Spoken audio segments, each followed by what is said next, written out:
할렐루야. 이 시간도 성령께서 말씀을 통해서 우리에게 큰 은혜 주실 줄로 믿습니다. 세상에서 갑자기 일생을 마친 많은 사람들 가운데에 여러분, 예수 그리스도의 생애보다 더 큰 실패나 혹은 패배처럼 그렇게 느껴지거나 보여진 사람이 없을 것입니다. 언뜻 보면 예수님의 생애는 실패자, 패배자 같이 우리에게 보여지기 때문입니다. 그러나 여러분, 저주의 상징이었던 주님의 십자가는 영원한 승리의 상징물이 되었습니다. 십자가의 첫 번째 승리의 기념품은 어떤 것입니까? 예수님 좌우편에 달렸던 강도 가운데 한 명이 예수님의 죽음을 바라보면서 자신의 죄를 뉘우치고 고백하고 주님께 그의 신앙을 다 고백함으로 구원받는다고 하는 이런 놀라운 모습을 십자가 위에서 보여주고 있습니다. 또 하나는 누가복음 15장에서 예수님의 죽음을 지켜본 한 백부장이 이 사람은 참으로 하나님의 아들이로다, 이런 고백. 여러분, 이때까지 그가 알지 못했던 하나님의 위대한 모습을 예수 그리스도의 죽음을 통해서 보았다고 고백하는 이 백부장의 고백을 통해서 예수님의 죽음이 얼마나 위대했던가 하는 것을 볼 수 있습니다. 바로 이 그리스도의 죽음은 이 세상에서 가장 위대한 업적을 남긴 죽음이고, 그리고 승리로운 죽음이었다고 우리는 볼 수 있습니다. 그래서 우리 그리스도인들은 이 주님의 죽음의 승리를 보면서 우리도 어떻게 승리로운 삶을 이 땅에서 살아갈 수 있을 것인가, 누릴 수 있을 것인가, 오늘 말씀을 통해서 우리가 함께 은혜를 나누며 상고해 보고자 합니다. 여러분, 먼저 우리가 그리스도인이라고 하면은 존재할 것이 있습니다. 그것이 무엇인가를 우리는 알아야 돼. 승리의 가장 기본적인 존재가 무엇인지를 우리는 먼저 알아야 됩니다. 오늘 4절 말씀에 보면은 대저 하나님께로 난 자마다 세상을 이기느니라, 이렇게 말씀하고 있습니다. 여러분, 사도 바울은 그의 편지를 통해서 수없이 이렇게 말씀하고 있어요. 하나님의 은혜로 말미암아 난 자 나 바울은, 자신을 소개할 때에 언제나 하나님의 은혜로 말미암아 태어난 자 나 바울은 이렇게 표현합니다. 사도 바울이 승리할 수 있었던, 바울이 사역자로서 정말 누구 못지않은 놀라운 역사를 기록할 수 있었던 그 원동력이 어디로부터 나올 수 있었냐? 그것은 바로 사도 바울이 하나님께로부터 난 자라는 사실입니다. 여러분, 중생의 체험은 그리스도인들의 승리의 비결입니다. 우리는 그리스도인 하면은 먼저 생각할 것은, 이 사람은 이미 하나님으로 통해서 하나님께로부터 난 자로서 중생한 사람이다라고 하는 것을 우리는 먼저 전제하지 않을 수가 없습니다. 여러분, 우리가 어떻게 하나님께로부터 태어날 수가 있습니까? 오늘 1절 말씀을 보시면은 예수께서 그리스도이심을 믿는 자마다 하나님께로서 난 자니, 이렇게 말씀해요. 예수께서 그리스도이심을 믿는 자마다 하나님께로부터 난 자라고 성경은 설명하고 있습니다. 여러분, 예수를 믿는다고 하는 것은 무엇을 의미합니까? 내가 지적으로 예수 그리스도의 모든 인적 사항을 그대로 받아들인다는 의미가 결코 아닙니다. 여러분, 성경 야고보서 2장에 보면 이런 말씀이 있어요. 내가 하나님을 하나님이 한 분이신 줄을 믿느냐? 잘하는도다. 귀신들도 믿고 떠드느니라, 이렇게 말씀합니다. 여러분, 귀신들도 하나님이 존재한다고 하는 사실을 다 알고 있습니다. 그러나 그들은 어때요? 살아계신 하나님 앞에서 그들의 모든 것을 다 내려놓고 굴복하고 그들의 삶을 드린다는 내용이 전혀 없습니다. 오늘 1절이 말하는 예수께서 그리스도이심을 믿는다는 이 표현이 무엇을 의미합니까? 내 자신을 온전히 하나님 앞에 맡긴다고 하는 그런 의미를 지니고 있습니다.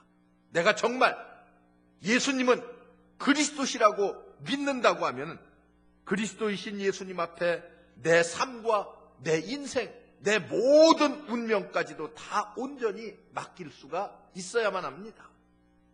베들레헴에서 탄생하시고 그리고 나사렛에서 성장하시고 부활 승천하신 바로 그 예수 그리스도, 그분이 나의 구세주가 된다고 하는 확실한 믿음이 있는 사람, 여러분 이런 사람을 일컬어서 우리는 하나님께로부터 난 자라 이렇게 표현할 수가 있습니다. 하나님께로부터 난 자.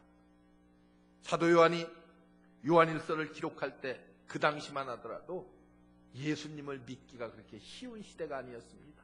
이단 사설들이 판을 치던 그런 때요. 여러분 게린토주의라든지 아니면은 노스틱주의라는 이런 사상들이 많은 성도들 마음속에 침투해 있어서 예수님이 그리스도라고 하는 사실을 부인했습니다. 그런 상황 속에서 예수를 나의 구세주요 그리스도라고 고백한다고 하는 것이 결코 쉬운 일이 아니었습니다.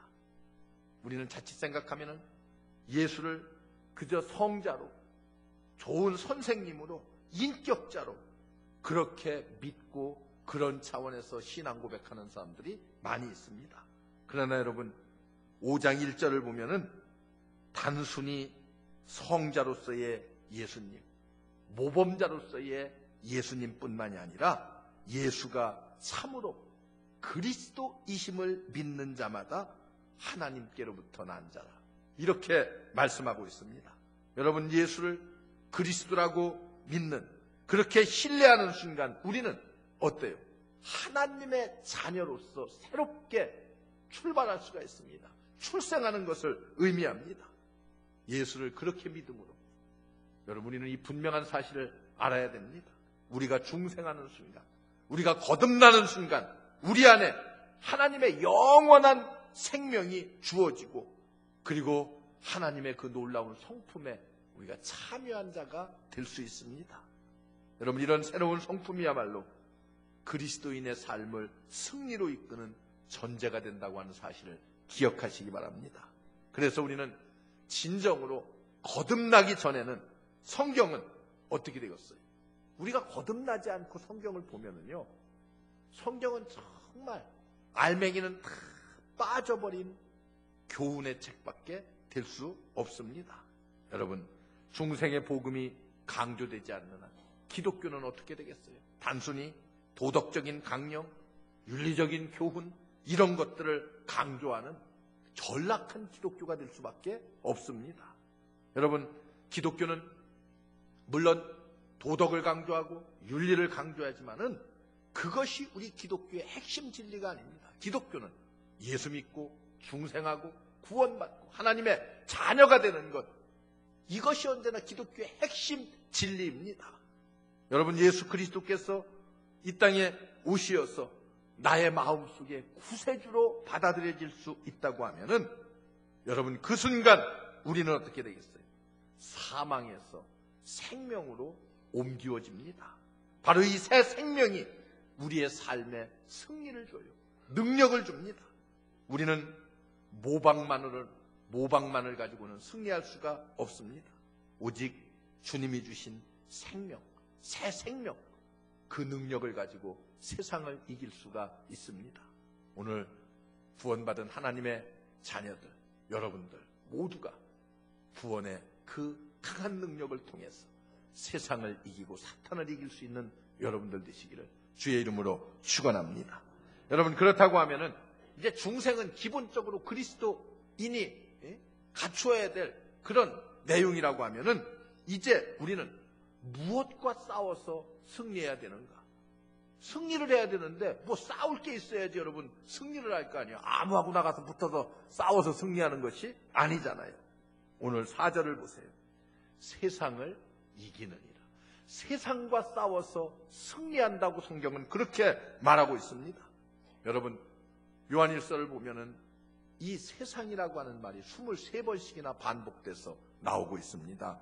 여러분 이 세상이라고 하는 것이 무엇을 의미해요? 우리가 사는 이 세상, 우리의 이웃들, 여러분, 그것을 의미하는 것이 아니에요. 사탄의 지배 아래서 하나님을 대적하는 모든 것들을 일컬어서 세상이라 그렇게 말합니다. 그래서 성경을 보면 뭐라고 말해요? 세상을 사랑하지 말아라.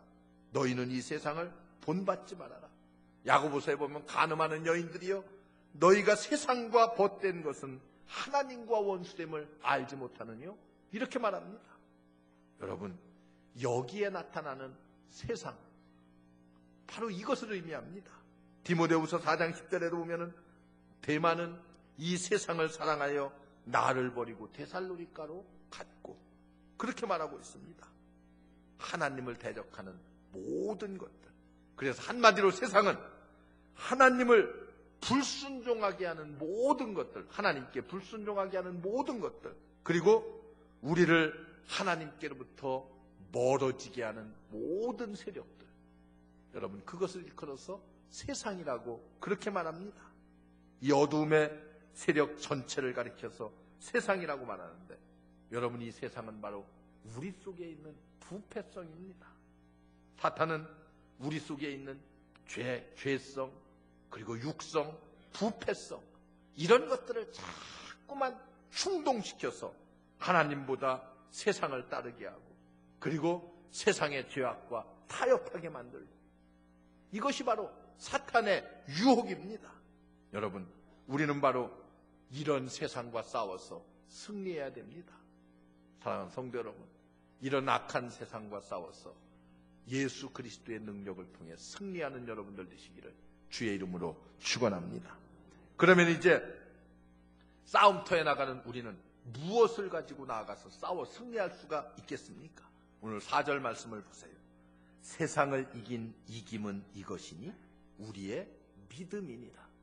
여러분, 우리는 믿음 갖고 세상에 나아가서 세상과 싸우는 것입니다. 성서의 모든 말씀 중에서 믿음이라고 하는 말이 오늘 읽은 여기에 있는 이 말보다 더 강력한 어조로 쓰여진 적이 없어요. 성경의 대부분 믿음이라는 말은 동사와 같이 쓰여졌는데 여기만큼은 명사로 쓰여졌어요. 그래서 아주 강력하게 우리에게 믿음으로 세상을 이긴다고 이렇게 말씀하고 있습니다. 여러분, 믿음은 대부분이 어떤 것입니까? 움직이는 거예요. 성장합니다. 그리고 확산되는 것입니다. 자라납니다. 성경은 바로 우리 속에 이와 같은 믿음이 우리를 세상으로부터 승리할 수 있게 한다고 그렇게 말씀하고 있습니다. 여러분, 그러면 믿음이라고 하는 것이 도대체 무엇입니까? 승리의 가장 핵심적인 믿음의 원천이 어디로부터 오는 것인가? 여러분, 오늘 5절 말씀을 보시면은 아주 우리에게 잘 설명해 주고 있어요. 예수께서 하나님의 아들이심을 믿는 자가 아니면 세상을 이기는 자가 누구냐? 그렇게 말씀해요. 예수께서 하나님의 아들이심을 믿는, 여러분, 그런 사람이 아니라고 하면 어떻게 세상을 이길 수가 있겠느냐? 예수님을 단순히 훌륭한 모범적인 선생님이요 위인이라고만 믿고 있는 사람들은 결코 세상과 싸워서 승리할 수가 없다고 우리에게 그렇게 말합니다.